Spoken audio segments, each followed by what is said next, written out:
नमस्कार दोस्तों, आज हम इस वीडियो में पढ़ेंगे शब्द विचार। शब्द विचार का मतलब है शब्द और उसका अर्थ और उसी के साथ साथ शब्द को बनाने के तरीके। शब्दों का निर्माण अलग अलग तरीके से होता है। कुछ शब्द ऐसे हैं जो हमने संस्कृत भाषा से लिए हैं, कुछ शब्द ऐसे हैं जो कि हमारी दैनिक बोलचाल से लिए गए हैं। आइए देखते हैं कि शब्दों को हम किस प्रकार से वर्गीकृत करते हैं या हम उन्हें किस प्रकार से मानते हैं। सबसे पहले बताएंगे हम शब्द का अर्थ। बोलते समय ध्वनियों का उच्चारण किया जाता है, जिन्हें वर्ण या अक्षर कहते हैं। इन्हीं के मेल से शब्द बनते हैं।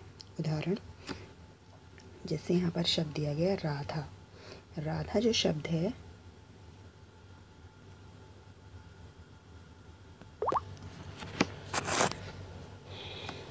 राधा जो शब्द है वो रा, आ, ध और आ से मिलकर बना है। ये हमारी ध्वनियाँ हैं और ये हमारा शब्द है। शब्द जैसे गमला, गा, आ, मा, आ, ला, आ, गमला। ये आपको पता होगा कि किसी भी शब्द के नीचे हलंत लगाने का मतलब है कि वह शब्द आधा है, और जब उसके साथ छोटा आ जोड़ दिया जाता है तब वो शब्द पूरा माना जाता है। जैसे यहाँ गमले में है, गा के नीचे ये रा लगा हुआ है और इसके साथ में आ जुड़ा हुआ है। दूसरा है हमारा खेलने। जैसे खा के नीचे हलंत लगा है, इसके साथ ए जुड़ने पर वो पूरा बन जाता है। खेलना, ये सभी हमारे शब्द हैं। शब्दों को मुख्य रूप से हम क्या मानते हैं कि वर्णों का व्यवस्थित एवं सार्थक समूह।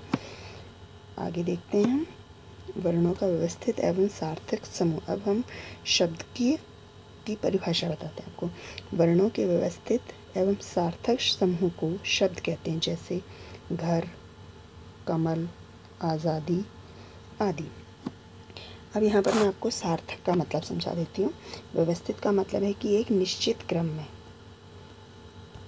निश्चित क्रम, ये होता है हमारा व्यवस्थित। निश्चित क्रम में तो शब्द किसी भी तरीके से लगाए जा सकते हैं। जैसे ये घर लिखा है, ये रा और घा भी बन सकता था, पर ये कोई अर्थ नहीं है। पर सार्थक का अर्थ है हमारा सह जमा अर्थ, यानी कि अर्थ के साथ। ऐसे शब्द जो अर्थ प्रदान करते हैं उन्हें ही हम वास्तव में शब्द कहते हैं।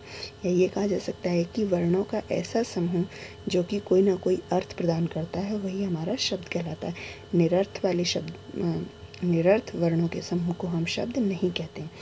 तो शब्द सार्थक का मतलब है अर्थ के साथ।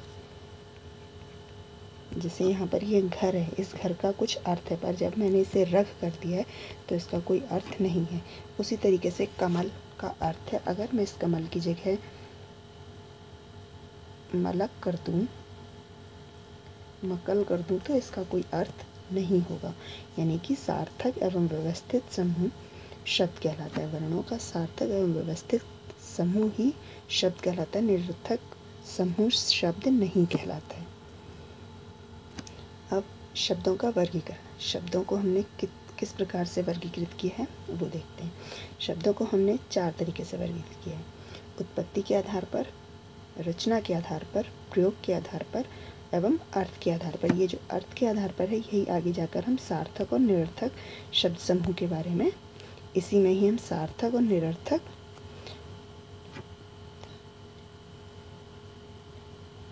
निरर्थक शब्द समूह के बारे में पढ़ेंगे। आइए एक एक करके हम इस वीडियो में देखते हैं। इस वीडियो में आपको उत्पत्ति के आधार पर शब्द समूह बताऊंगी, उससे आगे की वीडियो में रचना के आधार पर, प्रयोग के आधार पर, और आखिरी वीडियो में अर्थ के आधार पर शब्दों का वर्गीकरण बताऊंगी। पहला है हमारा उत्पत्ति या स्रोत के आधार पर शब्द रचना। उत्पत्ति का अर्थ उत्पन्न होना होता है, अर्थात वह मूल स्रोत जहाँ से शब्द आया है। हिंदी भाषा का जन्म ही संस्कृत भाषा से हुआ है। यानी कि यहाँ पर यह है कि ऐसे शब्द जो कहाँ से मूल रूप से हमने लिए हैं वो उत्पत्ति के आधार पर कहे जाते हैं। जैसे कि आप जानते हैं कि हिंदी भाषा की जननी संस्कृत भाषा को कहा जाता है, यानी कि हिंदी का जन्म ही संस्कृत से माना जाता है। इसमें संस्कृत के बहुत से शब्द लिए गए हैं। कुछ ऐसे शब्द लिए गए हैं जिनका हम बिल्कुल उसी रूप में प्रयोग करते हैं जिस रूप में हम उन्हें संस्कृत में प्रयोग करते हैं। कुछ शब्द थोड़ा बदल कर हिंदी में आए हैं, तो कुछ माफ़ कीजिए, बोलियों लिखा है। कुछ शब्द बोलियों से लिए गए हैं और कुछ विदेशी भाषा से हमने अपना लिए। तो अब देखते हैं कि उत्पत्ति के आधार पर हमने इन्हें कितने भागों में बांटा है। उत्पत्ति के आधार पर हमने शब्दों को 5 भागों में बांटा है। तत्सम, तद्भव, देशज, विदेशज और संकर। सबसे पहले ये संकर होता है। संकर उत्पत्ति के आधार पर यानी कि कहाँ से शब्द उत्पन्न हुआ है, उसका मूल स्रोत क्या है, वो कहाँ से लिए गए, उस आधार पर शब्द 5 प्रकार के हैं। पहला है तत्सम, दूसरा है तद्भव, तीसरा देशज, चौथा विदेशज और आखिरी है हमारा संकर शब्द। आइए एक एक करके इनके बारे में पढ़ते हैं। तत्सम शब्द। तत्सम शब्द वे शब्द जो संस्कृत भाषा में जैसे थे वैसे ही हिंदी भाषा में ले लिए गए हैं। उन्हें तत्सम शब्द कहा जाता है, जैसे हस्त, दंत, ग्रह, क्षेत्र, पत्र आदि। इसका मतलब यह है कि ये शब्द संस्कृत में भी उसी प्रकार से प्रयोग किए जाते हैं जैसे हम उन्हें हिंदी में प्रयोग कर रहे हैं, या हम ये कह सकते हैं कि हिंदी में उसी प्रकार से प्रयोग हैं जैसे कि संस्कृत में प्रयोग किए गए। अधिकांश तत्सम शब्दों का निर्माण संयुक्त व्यंजनों, रा के विभिन्न रूपों, संयुक्त अक्षरों और द्वित व्यंजनों से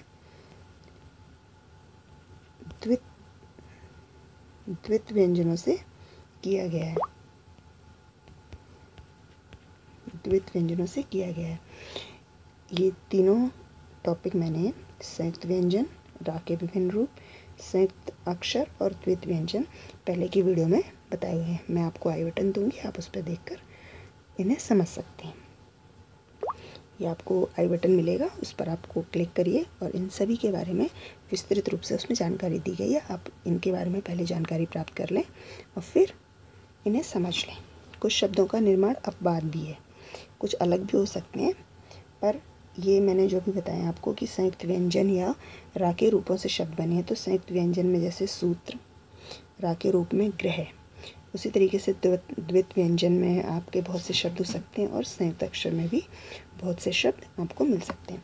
इसे याद करने का एक सिंपल सा तरीका है, संस्कृत में भी सा आता है और तत्सम में भी सा का प्रयोग होता है, यानी कि संस्कृत के वे शब्द जो हिंदी में एज इट इज़ बिना किसी परिवर्तन के प्रयोग किए गए हैं वो तत्सम शब्द कहलाते हैं। यानी कि सा और सा से आप याद रख सकते हैं कि तत्सम शब्द कौन से हैं जो कि संस्कृत से लिए गए हैं। आगे है आपका तद्भव शब्द। वे शब्द जो संस्कृत भाषा से हिंदी में कुछ परिवर्तन के साथ सरल रूप में बदलकर प्रयोग में लाए जाने लगे, उन्हें तद्भव शब्द कहा जाता है।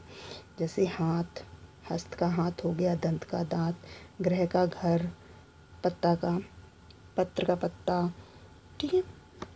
इन्हें कहते हैं हम तद्भव शब्द, यानी कि ऐसे शब्द जिन्हें हमने संस्कृत भाषा से थोड़ा सा बिगाड़ दिया है और हम उन्हें हिंदी में शुद्ध रूप में प्रयोग करने लगे हैं, वो हमने हिंदी के शब्द मान लिए। तत्सम शब्द मुख्य रूप से तद्भव शब्द मुख्य रूप से तत्सम शब्दों का बदला हुआ रूप होता है। संस्कृत के शब्द जिन्हें हमने थोड़ा परिवर्तित करके अपनी आवश्यकता और अपनी सुविधा के अनुसार हिंदी में प्रयोग करना शुरू कर दिया है, वो तद्भव शब्द है। देशज। देशज में अगर मैं इसको तोड़ती हूँ तो इसका अर्थ है देश जमा जा, और इस जा का मतलब होता है जन्मा, यानी कि जन्म लिया गया। यानी कि ऐसे शब्द जो देश में ही खुद जन्मे हैं, वो हमने कहीं से भी लिए नहीं है। देश का मतलब यहाँ पर ग्रामीण परिवेश से है। ग्रामीण परिवेश से जो शब्द हमने लिए हैं वो हमारे देशज शब्द कहलाते हैं। वे शब्द जो देशी बोलियों या क्षेत्रीय प्रभाव के कारण हिंदी भाषा में शामिल किए गए हैं, उन्हें देशज शब्द कहा जाता है। जैसे लोटा, खटिया, बिंदी, पपीता, झोला, पगड़ी, घाघरा, डिबिया, रोटी, जूता, पेटी, खिचड़ी, झुग्गी, डिब्बी आदि। ये वे शब्द हैं जो अपने देश में ही जन्मे, यानी कि अपने गांव में जन्मे, इन पर बोलियों का प्रभाव दिखाई देता है। ये वे शब्द होते हैं, हम आम बोलचाल में भी बहुत अधिक मात्रा में प्रयोग करते हैं। ऐसे शब्द आपने अपने घर में अपने बड़े बुजुर्गों को बोलते हुए देखा होगा। विदेशज का वही मतलब है जो हमने विदेशी भाषा से लिए हैं। यहाँ पर जा का मतलब जन्मा और विदेश मतलब जो विदेश से जन्मा है। जो शब्द विदेशी भाषाओं से हिंदी में आए हैं उन्हें विदेशज शब्द कहते हैं। अनेक भाषाओं के संपर्क में आने के कारण हिंदी में अरबी, फारसी, अंग्रेजी आदि भाषाओं के अनेक शब्द प्रयोग में लाए जाते हैं। जैसे कि आप जानते हैं कि भारत पर बहुत से शासकों ने शासन किया है, जिनमें कुछ अरब देश से थे, कुछ मुस्लिम्स थे, और जो ब्रिटिशर्स थे उन्होंने हमें अंग्रेजी भाषा दी है, और जो मुस्लिम्स थे उन्होंने उर्दू, फारसी और अरबी भाषा दी है। तो उन भाषाओं के भी कुछ शब्द हमने अपनी हिंदी भाषा में प्रयोग कर लिए हैं। इसी कारण हमारी हिंदी भाषा में बहुत से ऐसे शब्द हैं जिन्हें हम रोज़मर्रा में इस्तेमाल करते हैं, पर वो हिंदी भाषा के शब्द नहीं हैं। जैसे अंग्रेजी के शब्द हैं clerk, gas, driver, motor, cinema, nurse आदि।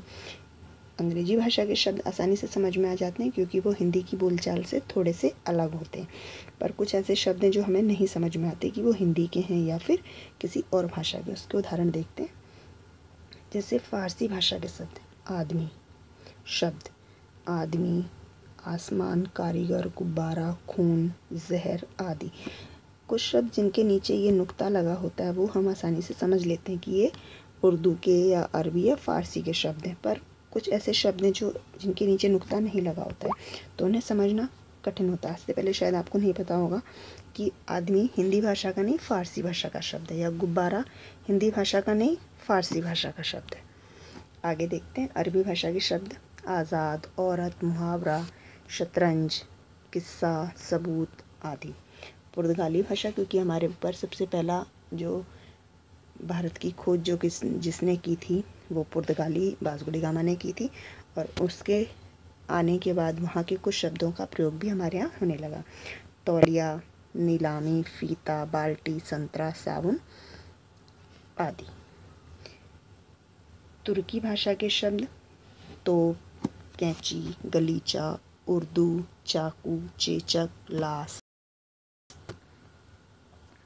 फ्रांसीसी, क्योंकि फ्रांसीसी एकमात्र ऐसा समूह था जो भारत में सबसे आखिरी में आया था, और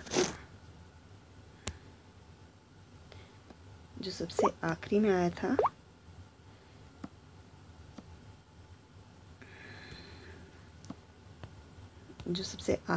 था और सबसे आखिरी में ही गया था। वहाँ से हमने बहुत से शब्द लिए हैं।